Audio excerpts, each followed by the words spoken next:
Hello દોસ્તો, જય શ્રી કૃષ્ણ.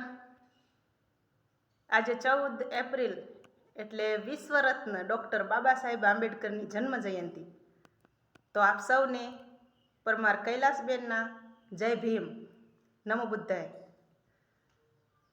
તો ખાસ કરીને આ મહિલાઓ માટે મેસેજ છે કે જે મહિલાઓ સરકારી નોકરી કરતા હોય એમને ખાસ બાબા સાહેબ વિશે જાણવાની જરૂર છે.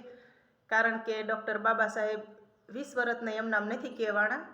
તમામ ભારતવાસીઓ માટે એમણે એક જ સરખી ભાવના રાખી અને એક જ સરખો લેખ લખ્યો છે. એમણે કોઈ પણ મહિલાઓ માટે ભેદભાવ કે જ્ઞાતિ જાતિનો કોઈ જાતનું મનમાં રાખી અને એમણે લેખ નથી લખ્યો. સંવિધાનમાં જે કાંઈ લખ્યું એમણે તમામ સ્ત્રીઓને, તમામ વર્ણની મહિલાઓને એક સમાન માની અને તમામ મહિલાઓને માટે એક જ સમાન લખ્યું છે. અને એના જ કારણે આજની મહિલાઓ જાગૃત છે, શિક્ષિત છે, નોકરી કરે છે, પોતાની રોજગારી ચલાવી અને પોતાનું ઘર પરિવાર ચલાવી શકે છે.